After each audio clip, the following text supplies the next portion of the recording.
to Jamie. You want to do a little mic check there? You all good? Yeah. There we go.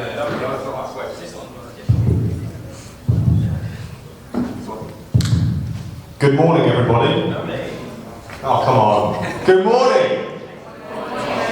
Guys, by the end of this, we need a bit more livelihood, alright? So today we're on the Bootroom Podcast. You've all probably heard of us. I expect all of you, especially you guys in the middle, because you said you followed us. So today we've got Adam Thompson back in for the second time. I think he deserves a big round of applause. More effort.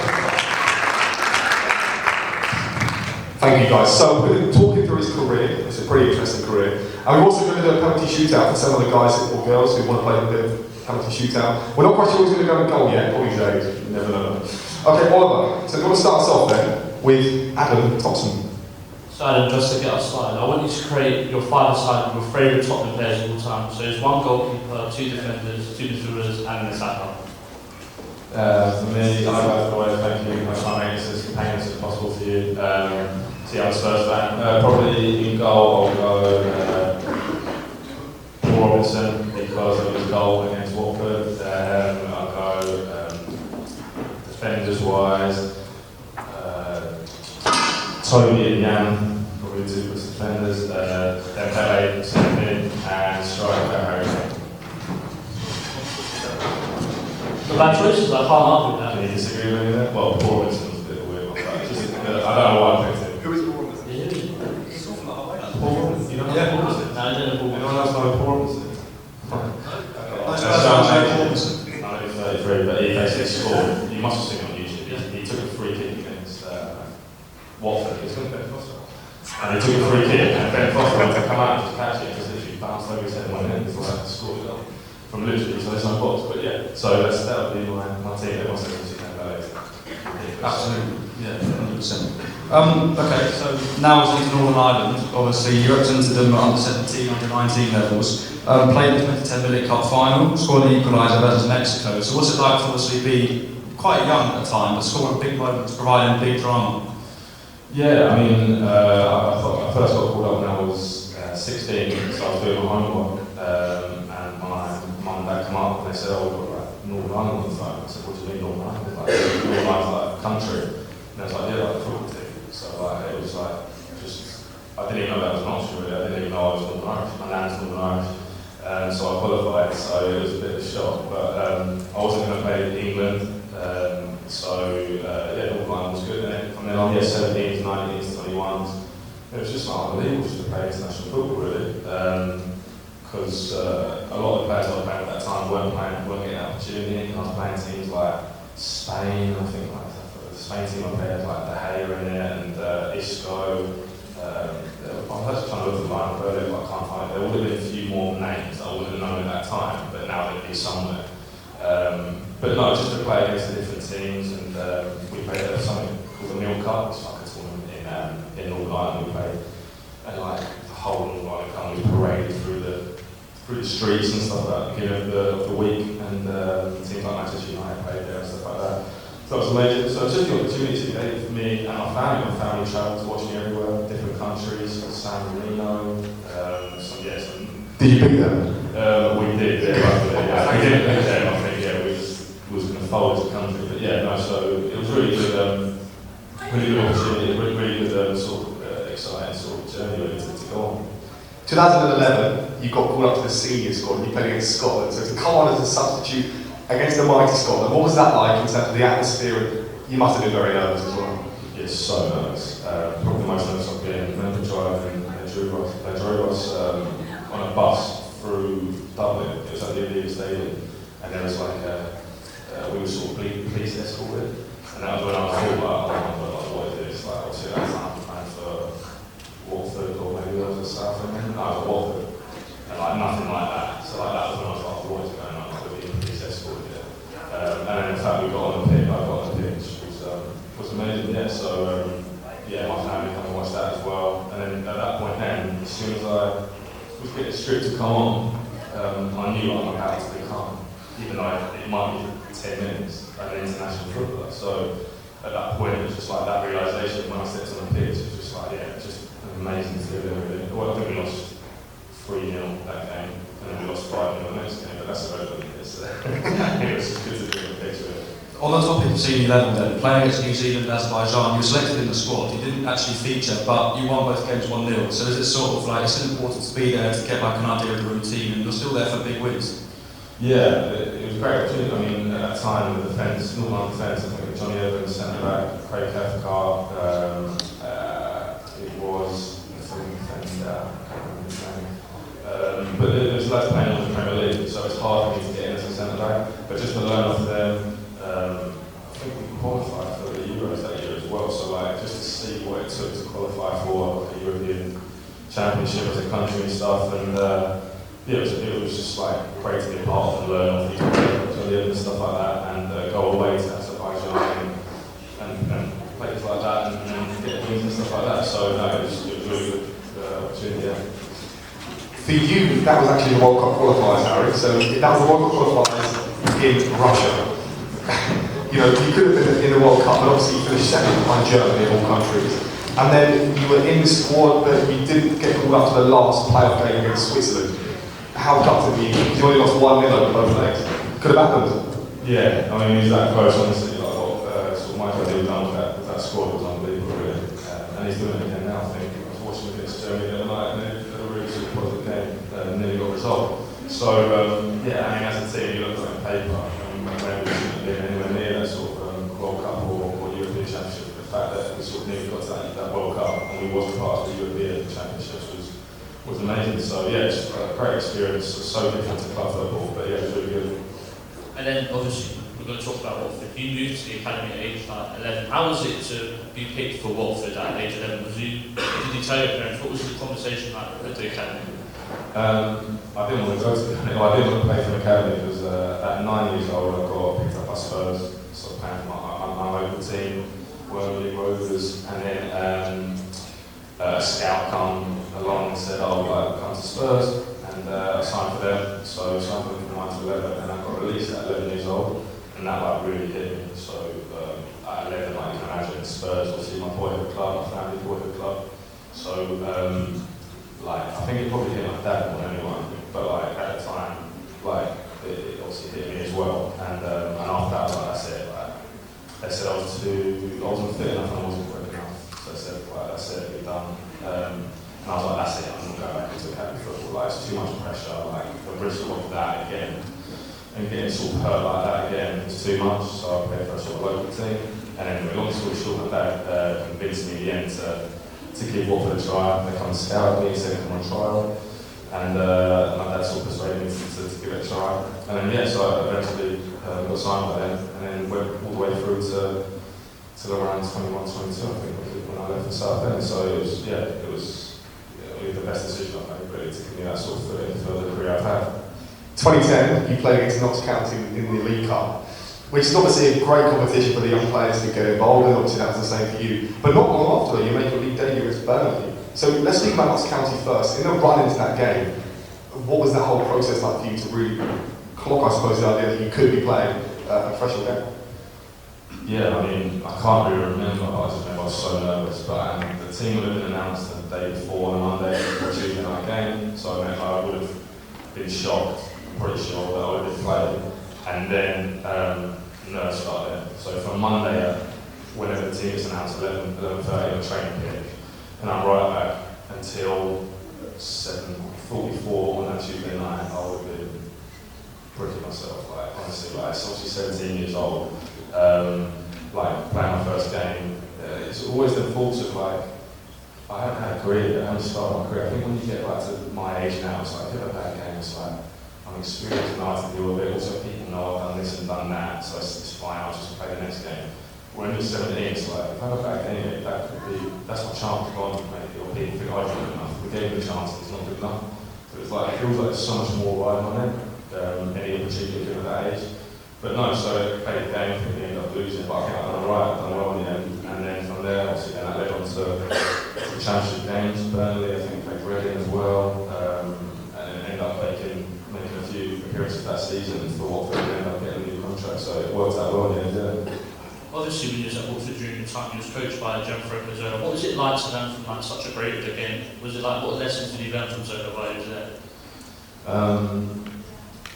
Lessons I learned. I mean, first and foremost, I learned that like the respect a manager gets. So I think now can we go before that, Sean Dyche before that. I felt like when they come in at the time, which is Sean Dyche now, so you would command respect. But they had to sort of earn their respect a little bit from the squad. Whereas Jan Franco's overcoming and straight away everyone was like in awe of him. So like the level, like we had respect for him already because he was everyone might be too young to know, but like he was a Chelsea legend. So he commanded respect straight away, so that helps with any manager. And then just the way he was really, he wasn't like a big shout or anything like that, he was just a good people person. And I think that's probably one thing I took from him. And like, as a leader, not just in football, just in life in general, I think if you're telling people what to do and you're more like authoritarian, from my experience that's worked as well, whereas if you sort of get on a level with people, understand that, and are more personable with it, it helps more, and that he definitely was that, he's just a great person really. Now moving on a bit, there obviously was that moment with playing for Rotherham against Hull. Now some of you may know Keeler, the spotter who plays for Brentford at the moment. That, I imagine it springs to mind, a come through tackle. It was like a come through style of a tackle, but obviously it was a sending off. But one thing I wanted to ask you was your immediate thoughts before and after you put a foot in that high to make that sort of challenge. Before you do actually, can you guide us through the actual challenge? Yeah. Could you guide us through the challenge? So the ball went over my head and then it went to him and like we started the game and before the game said, oh this is like 17-year-old plan, like he's young, just get into him early doors. So I was like, yeah, Rotherham was like a big team, like we like to kick people, we was like route one. So this little lad got on it first thing I saw was break down his calf and stuff, just let him know like just don't run at me today basically. So I'm quite slow and I can see that he was quite quick. So I thought that was him done, and then he kept going, I thought this guy's good. And obviously now he's a Keeler spot, he's obviously got to move to, he's done really well for Hull and got to move to Brentford. But anyway, so about 20 minutes in I think it was, if that ball's gone over my head and he's got it right on the touchline, but he's sort of backtracking a little bit, so he's off the pitch and the ball's popped up. So I thought, if I let him run at me, he's going to skin me because he's so quick. So I just thought, I've got to win it. So I just went like that, probably that high. And I missed the ball and got him, so gave me a red card. And actually, in my head, I was like thinking, I don't mind that because he was actually really good just to get off the pitch at that point. He was really good, so yeah, so that was my second red card in my career, I think, after the North Line, what you said. So yeah. So when you get the red card, obviously the opposition are like send him off, and your teammates probably like, oh, ref was fine. So for you in that moment, it's a bit of an overwhelming period to be in, but to then get dismissed, what is that whole process like? What does the ref actually say? That one, it was like took ages and ages. Their manager came over, Grant McCarran got involved, and so like it wasn't like a quick one, it wasn't like a bang straight off. I was like thinking, because there's been so much talk, he's trying to get his in, like that's not like obviously gone for the ball, blah blah blah. You do all the talking and stuff, and then he brought it at the end. So I actually didn't think I was going to get sent off, and then when he did. There's not much you can do. It's almost as a player, you probably see all the time on TV. It's like you can't just be like, right, shit, and just walk off because it looks bad. You can't really go back too much. You just got like act surprised and be like, what? Like, I can't believe it. And just act really disappointed. Whereas really, I was just like, just getting in the shower, like just skimming it. So yeah, but it was I think we ended up losing last minute in that game. So yeah. So obviously we're talking about the EFL. You played for a host of the EFL clubs, starting off with Southend. I think you had great success in Southend. Obviously you had a great season, you got promoted. What was it like to get promoted as like a team? And I mean, unfortunately you didn't make it to play in the final. Was you a bit upset to not play in the final? Yeah, I mean, dislocated my shoulder with about 10 minutes to go to it, so it was a bit of a gut. Obviously I didn't have a season with them. We went to the playoffs and we won at Wembley against Wickham. So on penalties. So it would have been a nice one to be part of, and it was a bit of a it was a bit of a weird feeling really at Wembley because I was crying because I was so sort of overjoyed to be promoted and stuff, and I played like a lot of games that season, so it was an achievement. But at the same time, I was gutted as well that I didn't get to be part. You don't feel part of it. You know what I mean? With the tracksuit on, you don't put your kit on, you don't be on the pitch, you don't be part of that effort that day. So it was tough to take really that day. But obviously we got promoted in the end, and yeah, up the field round, and then we made a push to League One playoffs. I think a couple of seasons later as well. So a successful time and stuff. And yeah. I mean, you could have done the John Terry, right? I've never actually seen the clip, but didn't he wear his like shin pads? You could have done that, to be fair. But to be part of that celebration, I suppose the beer flying everywhere and the scenes, you know, what is going on in that changing room? Does the manager even talk to you? Does the manager get involved? Not really. He's not doing interviews, probably, and he's celebrating as well. So we're just celebrating, just dancing, just doing all sorts on the physio beds, on the benches and stuff, and just wrecking Wembley, changing room, and we think about Viva Las Vegas, because the chairman said, like, if you can promote, we'll take it to Vegas, which he didn't in the end, but we just, at that time we didn't know that, so we thought we were going to Vegas, we thought, oh, well, it's unbelievable, we're all on that rubbish money at Southend, and we're all just like, we're going to Vegas, it was a good group. So we were just so excited, it was like, yeah, it was so good to be part of that change room, yeah. And then after your successful Southend, you then moved on to Bury, and then you kind of got the armband a couple of times. What's it like to put on the armband and lead the lads out on the field? Yeah, it's just a privilege obviously to be captain of the club, but I don't really feel it when I'm on the pitch. I don't feel like I now have to say anymore. I won't do anything different to what I usually do, so I don't need the armband to sort of try and help people and lead people and be a captain sort of figure, but it's nice to wear it obviously. But yeah, so I think I wore it at the end, and not before us, I think once the League Cup as well. We nearly beat them, we lost our penalties, I think.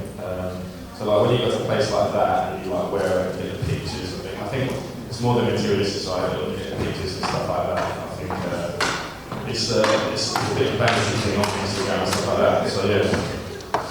Very obviously they're not a football club, or they're not where they are because of what happened. But to see a club sink the way they did when you were, I suppose, leaving the club at the time, it was all up in the air. What was that like, now that they're not a football club, to look back at those memories and essentially, what do you sort of think?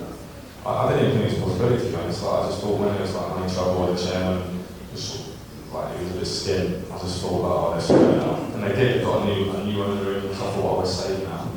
Apparently he had this track record and he was just coming just to basically liquidate the club and basically make money off it. But again, like it hadn't before Bury, I don't feel like it's happened before, or not really my generation. So I just thought, like, I was so glad. Like I didn't think it was a possibility that a football club could just wouldn't be a football club anymore, but just be like, that's it, done.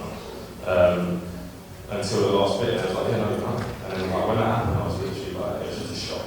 And obviously I was still signed for another year, so I had to go and find another club. So there's all them stresses as well. The contract that's signed, you just don't get that money because it's not a club anymore.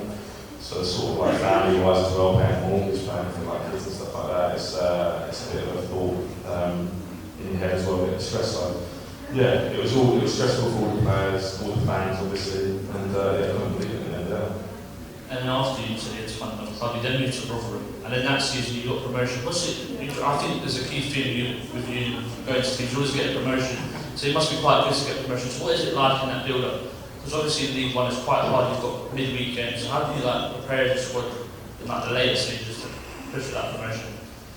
Yeah, luckily I've been lucky enough to get 4 promotions, I think, in my career: Southend, Orient, Bury, and Rotherham. So yeah, that one was nice. That one was to the Championship. So we had a great team together there. If you look at where they are now, they're doing really well.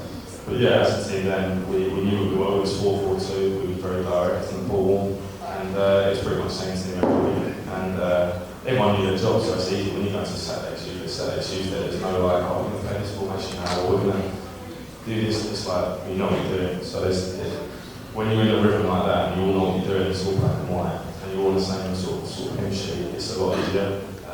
So I think that's why we were so successful that season, to be honest. And then that was a COVID season, so I actually didn't get to finish. It wasn't like a massive celebration. It was like the season stopped with COVID. And I was on a Zoom call with announced us we got promoted. And yeah, so it was a bit of a weird one. Before the Zoom call, did you know that would be like on the cards? Like, what did you expect the Zoom call to be? It was on the cards, it was points per game. I think we were second at that point, so with points per game we would have gone, which is what we've done in the end. I remember the Peterborough chairman, Adam Thompson, he's like very good with social media, and he was like just massive advocate against it, and I felt like he was putting pressure on the football league to like change it and like do like sort of playoff games and stuff like that, so it was a bit panicky. But in the end, the decision was all that like we would go up, so it's a bit of a stressful time of like, because financially, if you think about that, like financially, I think the money might double just that decision on whether to really say, we're all going to play that game, or you're going to stay up. So no, it was really, it was a bit stressful, a bit of a weird time, but it was such a good time in the end, yeah. And obviously, unfortunately, you had your contract mutually terminated. How does that sort of conversation go with the owner? Like, do you say, what's my plans at the next season? Do you look to keep me? What's like the conversation like? Well, you sort of know the writing on the wall, because when we got promoted to Championship, I had a year left, and I didn't play a single minute, I don't think, for Rotherham in the Championship. So, as you get towards Christmas, you know you're not in plans with 6 months left of the contract. So, from my perspective, I'm thinking I need to go to the club now. Because if I then have a whole season not playing, my stock goes like very low, and I might not get a club, or might get a very low club next season. And obviously I know the club in a position where they're happy to let me go as well, so it's just getting that right offer sort of thing, like a severance pay. So we sorted that out, and then luckily, I think my firstborn was, my first boy was about to be born, so luckily I moved home to Leighton Orient, and moved home-ish, like Enfield, North London. So I could travel in from there, so it was perfect really. So I signed an 18-month contract there, and yeah, my first boy was born at home, so it worked out well really. Leighton Orient is a very big club in those ranks. I know someone over here goes to them quite a lot. To play for Leighton Orient, what was that like? Because I've never been to a sold-out Brisbane Road, but I suppose you played there. So what was it like? Yeah, I mean, when I first went, it wasn't like an amazing atmosphere and stuff. I think if the club's doing really well, it's a great place to play. If the team's not doing great, then as you know, like, it can just be sort of like just turn up and just watch the game. Not a great atmosphere, but luckily enough when I come in, we had Kenny Jackson for it wasn't great, and then Richie Wellens came in and he like galvanised the team, and then like that's when the attendances went up and the atmosphere went up, and then we ended up getting promoted that following his first full season. So yeah, it's a great place to play. It's a great club, good family club, and that was probably the highlight of really being at Leighton Orient. Obviously, in that promotion season, he had quite a good players. You had Beckles next to you. I think he's kind of the standout man, he's kind of captain. What was it like to work with Beckles? Because you saw on the pitch, you kind of shouted it. What's it like to work with Beckles? Yeah, Omar's probably my best mate now, and I still see him quite a lot. And yeah, he's 34 now, I think he's a year above me. So to keep going the way he is, and he's going to keep juicing it. If anything, getting better. I think a centre back's goalkeeper. Sometimes the older you get, the more experience you get.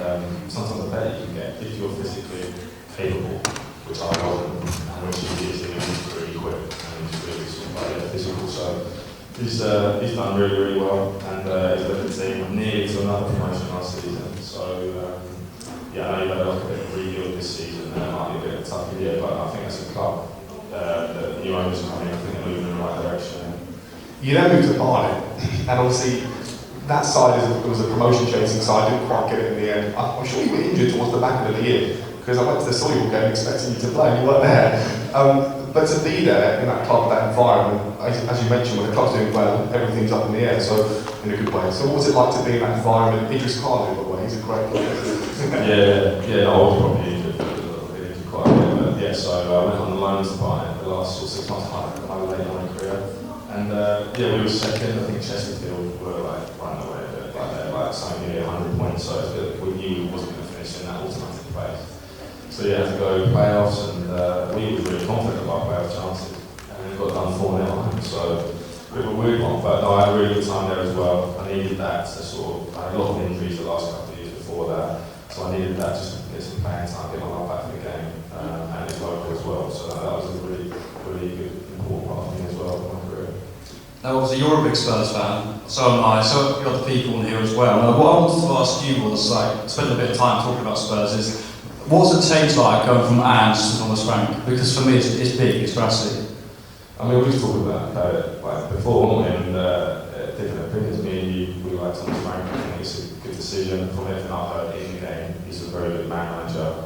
From what I've seen when he played against PSG and City, said to you, it's just that like no fear, just front foot, just kind of pressing. It doesn't matter. Everyone thought, myself included, was going to get battered against PSG in the Super Cup final, and we just went toe to toe. And I probably should have won. So from that point, I thought, as Spurs fans, we need that.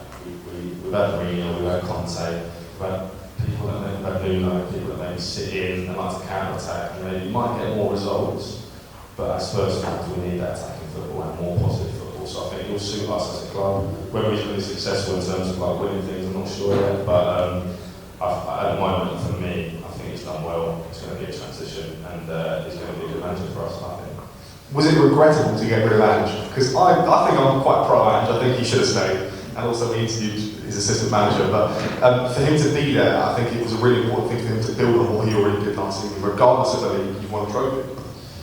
Yeah, if he would have lost that trophy, I think this is for most Spurs fans, it would be a no-brainer. He'd say probably like we need a change. But then the fact he's won that one trophy changed everything, didn't it? So, but should it? I don't know. But then you see now he's gone to Forest, and now he takes time to transition and stuff. But I think, he's found it tough to start. For me, if it was a choice between the two managers, I like Thomas Frank, what he's done at Brentford. I know Ange had his reputation of like playing players on the halfway and stuff like that. But I don't think it was in their half, but it wasn't overly aggressive. I think now with Thomas Frank against PSG and Man City, the team for 2 times last season really this season properly, we're really, really front foot, we're really, really aggressive. So I like it. I think we're going to be good. Whether we can win a trophy or win a league or win something, I don't know. No, for the Europa League final, I did go to Bilbao. I stayed in the same hotel as the managers, the players. I did meet Ange as well. I did ask him briefly, I said, for the final coming up, are you more focused on the mental side or the physical side? And he said it's all up here, which I think it was. So you have to go into the final with the right mindset. And Amorim United were poor that season as well. But for you as a player, was it more mental or physical going into big games for a playoff final? Does the gaffer in the changing room go as mental, physical, or is it both? Oh yeah, it's all mental, yeah, because if your mentality is right, you're gonna, if your mentality isn't going to run through brick walls today, then you're going to run. So it'll bring that physical. Whereas if it's just physical, you don't have the mental, you've got no chance. In them big games, you're fit enough, you play the whole season, you're going to be there physically. It's all about mental in big games. And I think that's why you see like a lot of finals, cup finals, playoff finals. They're usually actually not great games, to be honest, because the players are so mentally drained once they actually get to the thing. And it's that safety thing. I just don't want to make a mistake. I'd rather play okay and not make a mistake instead of try and go for it, try and be that game changer and make a mistake. So I think these days, when you watch player finals, Champions League finals, Europa League finals, actually, like the Spurs United, it wasn't amazing. It wasn't an amazing game as well, even at top level. It just shows you the toll it takes on them, the build up and stuff like that mentally. But yeah, I think the mentality of it is also important. Yeah. That's probably why we didn't win the Carabao Cup, because it's sad. No, but in terms of you being in that squad and that environment, would you ever work in Ange's team? Because I know that centre back is one of the positions that it's just sort of left there, it's sort of like a goalkeeper. But for Ange, it's like you're on the halfway line, half the time. Would you work in that system? Me personally, no way. I think it's just the easiest to get work for the centre forward. It's just literally back out of my head. I'm not the quickest, so I wasn't the best with that. So if anything, I'd be nearer the goalkeeper than the halfway line. But no, I think you've got the other players to work as well. So maybe he's a bit lucky in that way. Van de Ven, quickest man in the world. Romero, who's quick as well. He is very quick, but he just doesn't make look as quick as next to literally Van de Ven. But I think he was best with that. He didn't have that really played the same way. I don't know. He really got that reputation. But I think it's not just that. He inverted fullbacks, so whether he copied it or not, he brought that in as well. And there was other things he did. Not just saying it's a one-man thing. He just brought the defenders up. He was good for us as well. He won us a trophy, and I think he was a really good manager. But just for where we want to get to, especially for maybe our league he's got, I think they're going to invest a bit more into the club and maybe go for things. I think that a different route is probably the right decision. Yeah. The main difference this season to last year is we can actually defend this year, instead of running back on the halfway line. Excuses. But the question I want to ask you is your predictions for the Premier League. We played 5, 1 through, drawn 1, lost 1. But we're looking really good. We only conceded 3 goals as well. So where do you think your realistic predictions are for us to finish in the league? I mean, we spoke about before in the previous under Mourinho, Conte, maybe Newcastle, who's at the top of the league by Christmas. Notoriously, Jay said we do start well as a team. You can't read into it too much, but I think as a squad, we're not quite there yet. I don't think. We've obviously had the injuries to Madison, Kulusevski, 2 big players, I think. So once we get them back, we can get more bearing. But I think we need to improve that squad really, because you see other teams maybe get injuries, and then just get someone else in who's ready to go, and he's like top class sort of thing. They don't really lose out. Whereas I think when we had an injury, there's someone coming in and you think, oh, will he do a job or will he not? So I think once we get, and hopefully that's what's going to come now, the league maybe isn't there, maybe that's a sign that the owners want to invest more and want to challenge more instead of making it just more about business, which really was amazing. So I'm hoping now we can build more of a squad, but I don't think it'll be this season for Frank. I think stick with him. It might be the next one or the one after that. So yeah. I know everything happens for a reason. I was talking about this the other week with Amorim. He was obviously linked to Liverpool, and we do obviously wonder what if he was to come in, would he have done as bad of a job he's done at United. But I suppose him and Ange are quite similar in the fact that they are so persistent on their system. Whereas I suppose on like an Arne Slot will come into a team to play with the cards he's dealt with. So would Amorim have done a better job than Ange at Tottenham? I know that they do play with the wing backs, and Amorim's not stopping that wing back, although it's not going to work. It's an impossible question to answer. You never know how you're going to get on. But when I've done my coaching matches, the one thing they sort of said was the question they asked is like, as a manager, should you have that set system in your mind? I play 4-4-2 and that's how I play, and I will make that work whatever team I go in because that's my identity. Or is that being a good manager, making it work for you and your vision? Or is being a good manager being adaptable to the players you have, the club you have? So say for example you go into a Millwall and you go in with the philosophy, I'm going to play to exactly football, I'm going to do like the environment it's not going to work for that. I mean a lot of managers have said that it's a certain type of clubs that work in sort of like a working style club, and then you have to play a certain way, you have to have basics there sort of thing. So I think all these sort of things feed into it. I think as a manager you have to be adaptable to the players you've got, and once you then get the players you want after 2 or 3 transfer windows, then you can say, look, this is I've always been a 3-4-3 manager, this is what I am now. But the problem is the Premier League is that you don't get 2 or 3 transfer windows, so it's tough. But I think if Man U are going to stick with him and they get the right players in, he's got to be decent. He's done such a good job before, so yeah, but I just hope they stick with him. Right, so a bit off the Premier League now. We're going to have a bit of a mini game now. I think we've lost the crowd. I was going to have them more involved, but is that something I'm going to ask you guys? Do you want to be involved in the mini game? Yeah! Oh, okay. Thank God. So we're going to play red card, yellow card, play on. So I'm going to read a statement, and Adam's going to give his answer after. So it's going to be a statement, for example, showing up late to training. Is that a red card, yellow card, or play on sort of thing? Play? Make him stand up, so. Stand up? Yeah. Okay. So showing up late for training, stand up if you think that's a red card. Oh. Interesting. Lazy. Yellow card? Nice. And then play on, I'm assuming the rest is play on. What is your answer, Adam? Well, in a professional... Yeah, in a professional stand. That's a red card. Yeah.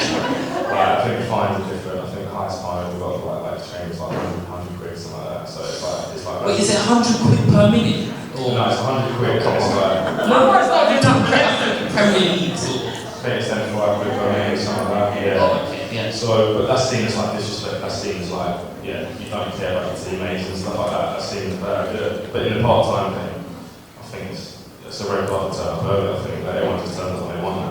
Anything around that. So yeah.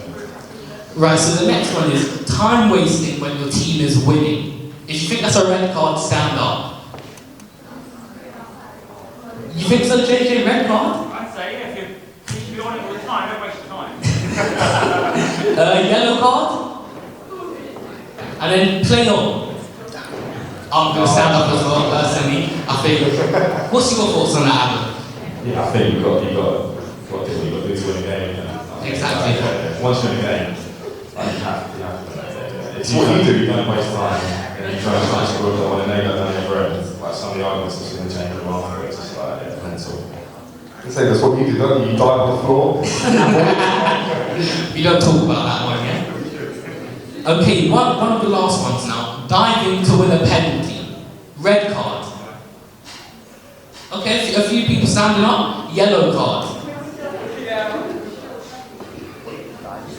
Alright, a decent amount. Play on? You've got to do play off. Yeah. Surely play off.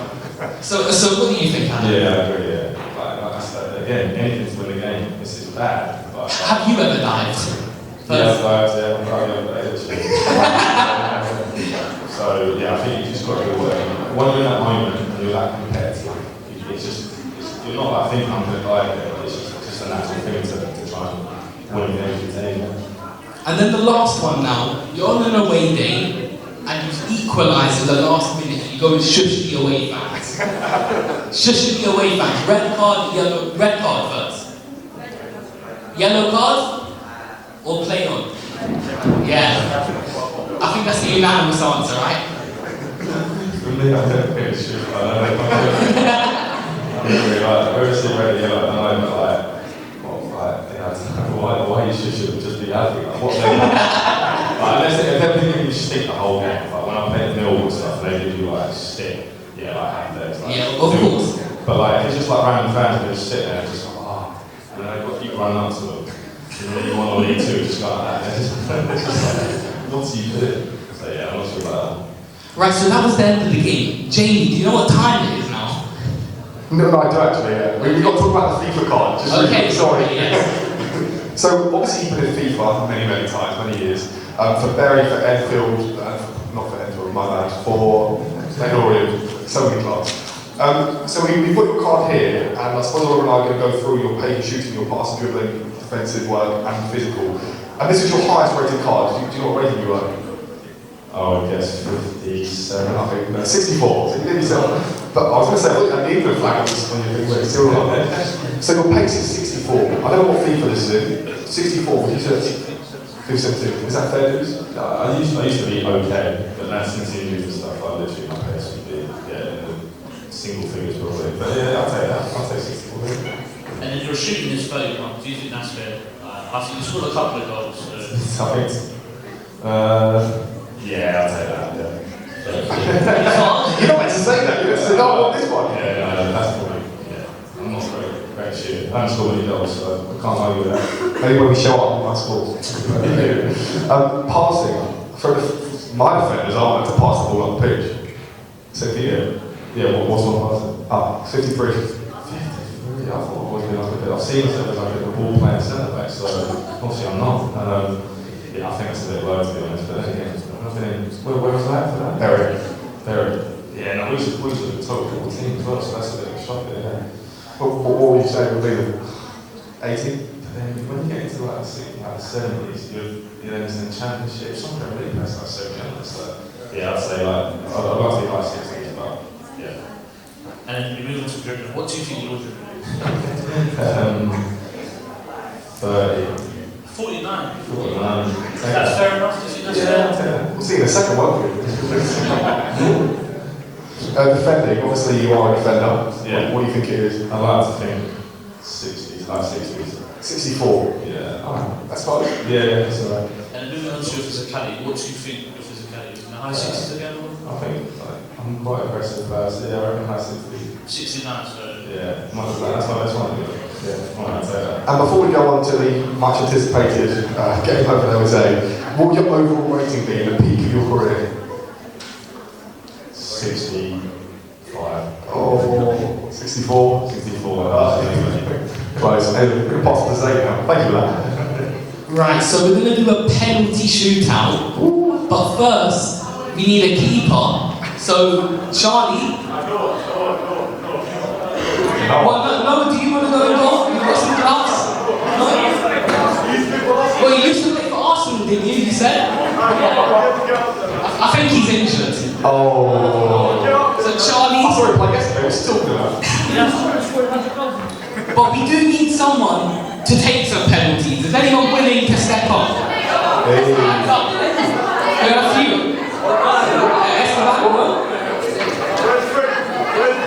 Did you want to pick Jamie? There's too many options here. We can let 5 people go. 5 people, okay. How have we got? Atina, okay. So you might be able to get a few more. We've got about 10, 15 minutes. Well, 10 minutes. 10 minutes. You know what? If you want to take a pen, just come up. Yes. Sinead, up you come. Come on. Come. Where do you want it from? Time up. You better not miss. It's over.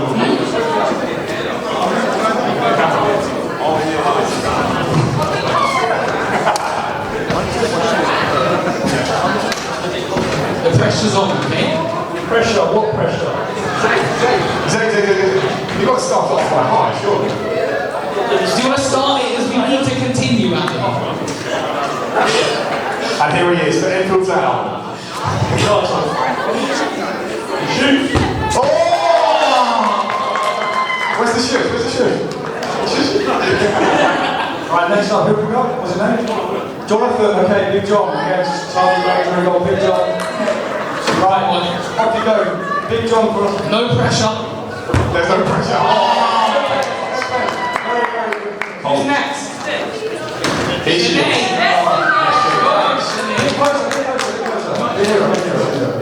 Oh, you're dribbling it in now. It's got some fans in the crowd, do you have? Cold day here in Enfield's out. Off you go. Go on. Oh! Unlucky. Who's next? Tina. Okay, Tina. Come on, Charlie, what's it then?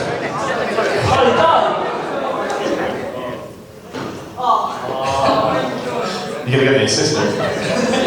Tina, when you're ready. Okay.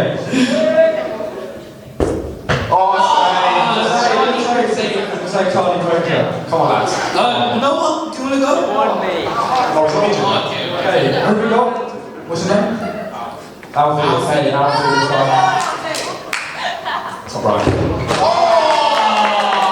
Okay, very, very nice. No, a step up. Ex-Arsenal Academy allegedly. You've got this. I thought you were injured. So close. Back a bit. Oh. Okay. No pressure, Noah. Charlie. The goalkeeper has to be off, isn't it, Charlie? Come on. I think we're going to substitute with goalkeepers now, wait. Next up, who have we got here? Charlie, you're having a man here. No, we say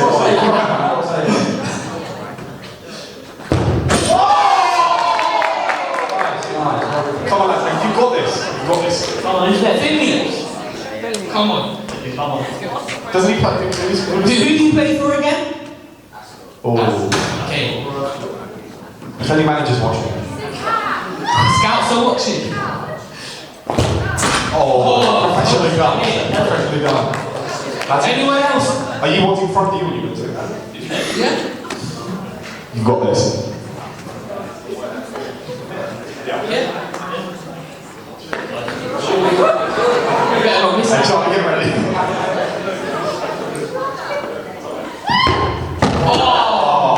Put it right. I think you've got to take this off, man. Okay, next up, who we got? Next up? His name? What's your name? What's his name? Another Alfie. Oh, so Rupert now, please. Go on. Nice, very calm. Unlucky Charlie. Anyone else? You've got this, you've got this. There you go. Hey, James goes as well. Goalkeeper change. It's only 5 touch. Do you want the gloves? James Trafford. So right. Okay. Poor Jamie. Awful. Anyone else want to take the gloves? Come on, Marion. Better.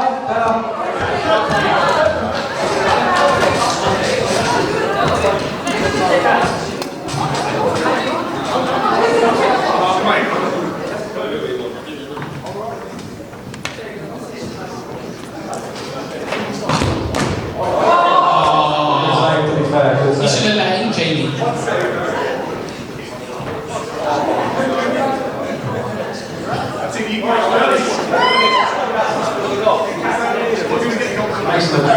I'll put it either side of them when it's in, I promise you.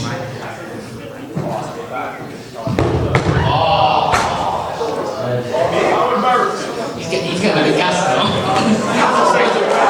And not goalkeepers. Okay, right, when you're ready, you have to go. That's it! Oh, it's just normal. Harry, do you want to take a penalty? Nah, good. Yeah, good. Charlie, do you want to take one? JJ as well, do you want to take a penalty? You don't fancy one?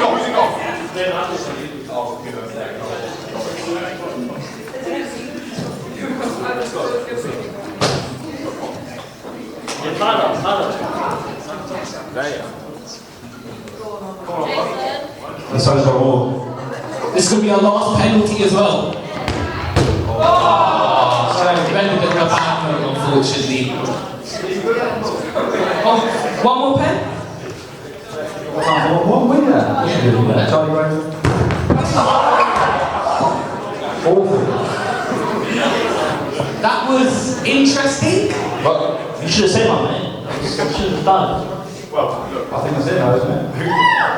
thank you everyone. I'm going to say a big thank you to Adam Thompson. Thank you, thanks everyone for listening. I know it was a bit boring from my point of view, but no, thank you. And thanks to the lads, everyone. You're so professional, and yeah, round of applause for the lads as well. Thank you.